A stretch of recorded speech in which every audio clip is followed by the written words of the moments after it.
পার্থে prominent 19টা beach আছে। তো 19টা বিচের মধ্যে আমরা ম্যাক্সিমামই কভার করার ট্রাই করব। তো আজকে আমরা চলে এসেছি নর্থ বিচ। এটা ফ্রিম্যান্টল থেকে মোটামুটি 11 কিলোমিটার দূরে। আপনারা নর্থ সাইডে থাকেন পার্থের, তারা কিন্তু চাইলে কিন্তু এই বিচে আসতে পারেন। খুবই সুন্দর একটা বিচ, এখানে কিন্তু সার্ফিং করতে অনেকেই আসে। তো এই বিচের একটা ভিউ আপনাদেরকে আমি দেখাবো ইনশাল্লাহ। তো এরপরে আরো অনেকগুলো বিচে যাব ইনশাল্লাহ। একটা একটা করে আমরা অনেকগুলো বিচ আমরা আজকে এক্সপ্লোর করব।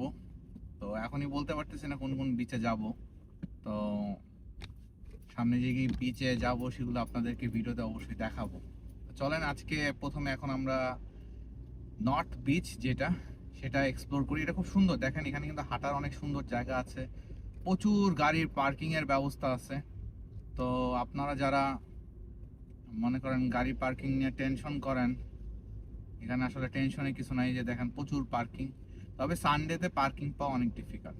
স্যাটারডে অ্যান্ড সানডে আপনারা চেষ্টা করবেন কোনো ওয়ার্কিং ডেতে আসতে, তাহলে আর দারুণভাবে এনজয় করতে পারবেন। গাড়ি রেখে সারাদিন এখানে থাকতে পারবেন, এখানে আসে পিকনিক করলেন। তো চলেন বিচটা একটু আপনাদেরকে ঘুরে দেখাই।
Welcome back guys. আমরা এখন মাত্র ট্রিগ বিচের সামনে এসে পৌঁছিয়েছি। হঠাৎ করে আবহাওয়াটা চেঞ্জ, মানে চেঞ্জ বলতে ভয়ঙ্কর চেঞ্জ। আপনারা দেখেন রেইনবো দেখা যাচ্ছে, বুঝতেছেন? রেইনবো যে দেখেন ব্যাক সাইডের ক্যামেরাতে, আর ওই যে সাগরটা দেখা যাচ্ছে। হঠাৎ করে ওয়েদারটা চেঞ্জ হওয়ার মেইন কারণটা হচ্ছে এইখানে হঠাৎ করে ওয়েদার চেঞ্জ হয়ে বৃষ্টি শুরু হয়ে গেছে। এখন দারুণ একটা ওয়েদার এখন আমি দেখতে পাচ্ছি। তো আপনাদেরকেও দেখাবো। তো ট্রিগ বিচটা আমরা চলেন এক্সপ্লোর করি, আপনাদেরকে দেখাই বিচটা দেখতে কিরকম। ট্রিগ বিচ পার্থের একটা জনপ্রিয় সমুদ্র সৈকত। যদিও এটা অনেক ছোট একটা সমুদ্র সৈকত, কিন্তু এটা জনপ্রিয়তা পাওয়ার মেইন কারণ হচ্ছে এখানে সার্ফিং, ঠিক আছে, ঢেউটাও সবচেয়ে ভালো, এই জন্য সার্ফিংয়ের জন্য অনেকেই আসেন এখানে, এবং সুইমিংয়ের জন্য এটা একটা জনপ্রিয় জায়গা। আর আরেকটা জিনিস হচ্ছে এখানে সাদা বালি এবং নীল স্বচ্ছ পানি, সেটা আপনি উপভোগ করতে পারবেন। পাশাপাশি সবচেয়ে বেস্ট টাইম হচ্ছে বিকালের দিকে আসা। যদিও আমরা বিকালের দিকে আসিনি, তবে বেস্ট টাইমটা হচ্ছে বিকালে, এই কারণে কারণ এখানে সানসেট উপভোগ করা সবচেয়ে দারুণ একটা জায়গা। আপনি যদি সানসেট উপভোগ করতে চান অবশ্যই বিকালের দিকে আসবেন, সন্ধ্যা পর্যন্ত এখানে থাকবেন, আপনার ভালো লাগবে। আরেকটা জিনিস যেটা আপনাদেরকে ইনফর্ম করি, এটা হচ্ছে পার্থ সিবিডি থেকে 16 কিলোমিটার উত্তরে এবং গাড়িতে প্রায় 20 মিনিটের মতো ড্রাইভ। আর এই বিচটা আপনি অবশ্যই যদি স্কারবোরো এবং নর্থ বিচ এই দুইটা বিচের কোনো একটা ভিজিট করতে আসেন, অবশ্যই মাঝখানে এটা ভিজিট করে যাবেন।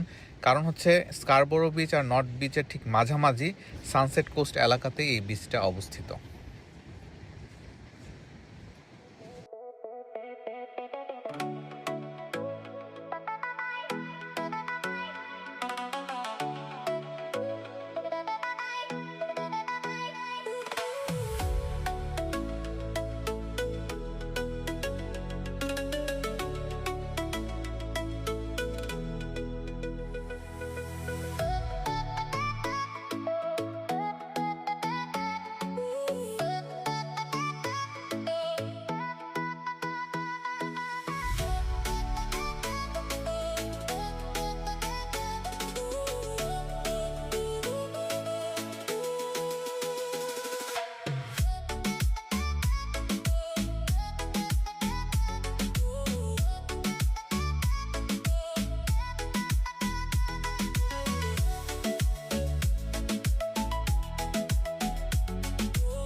তো এই ছিল আমাদের ট্রিক বিচের ভ্রমণ। এখন আমরা যাব স্কারবোরো বিচ। এটাও অনেক ফেমাস একটা বিচ। এখানে এর আগেও গিয়েছি কিন্তু ভিডিও করা হয় নাই, আজকে আপনাদেরকে ভিডিও করে দেখাবো। তো চলেন স্কারবোরো বিচে ঘুরতে যাই। আমরা এখন এক্স্যাক্টলি স্কারবোরো বিচের সামনে। এখানে একটা জিনিস আপনাদেরকে শেয়ার করি, যারা এখানে আসবেন, এখানে বিচের অপোজিটে কোলসের এখানে কিন্তু পার্কিং আছে। পার্কিংটা কিন্তু 1 ঘন্টা ফ্রি। সো 1 ঘন্টা ফ্রি গাড়ি রাখার জন্য কিন্তু বেস্ট একটা জায়গা। চলেন এখন হচ্ছে বিচটা আপনাদের একটু ঘুরে দেখাই।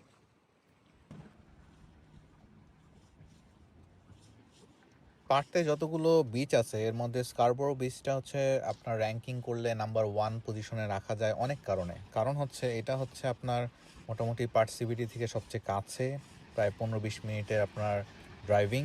তারপর এখানে হচ্ছে প্রচুর রেস্টুরেন্ট আছে, প্রচুর আপনার হোটেল আছে। আপনার এখানে বাইরের মানুষজন যারা ফরেন ট্যুরিস্ট তারা প্রচুর এখানে ঘুরতে আসে।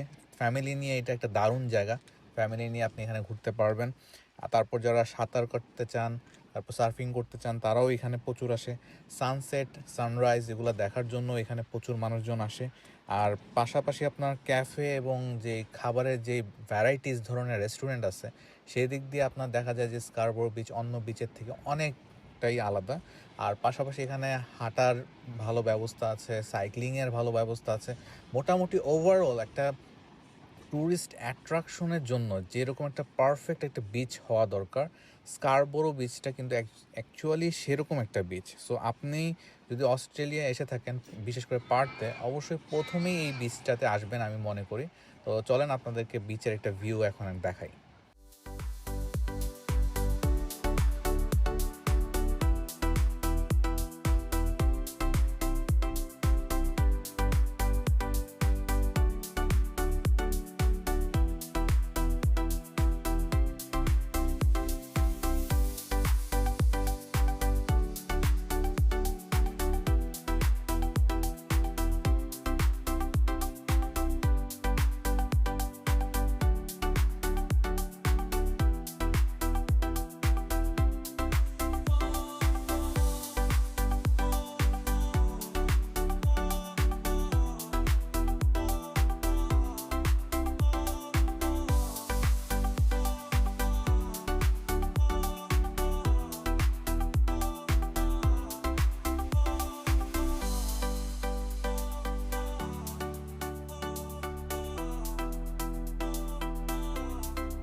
এখন আমরা স্কারবোরো বিচ থেকে দিনের শেষ ভাগে আমরা ঘুরতে যাব হলো গিয়ে কোজি বিচ।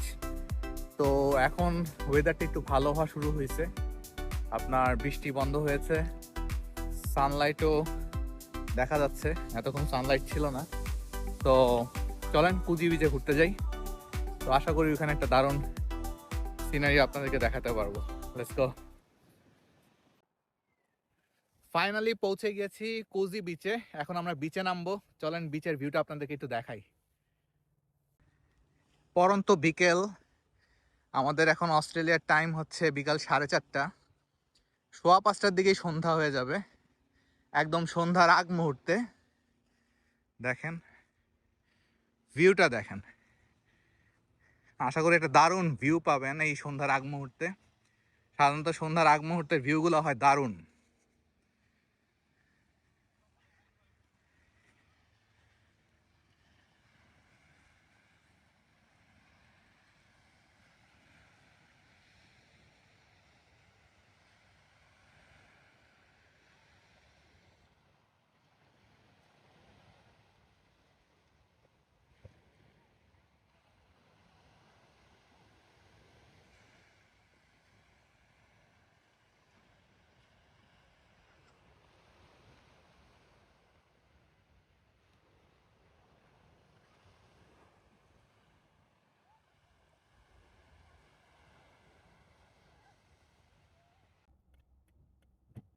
এই ছিল আমাদের আজকে সারাদিনের বিচ ট্যুর। আজকে সারাদিনে আমরা 4টা বিচ কভার করেছি। মোটামুটি পার্থে যতগুলো প্রমিনেন্ট বিচ আছে সবগুলোই আপনাদেরকে আমার ভিডিওতে দেখানোর চেষ্টা করেছি। আশা করি আপনাদের ভালো লেগেছে।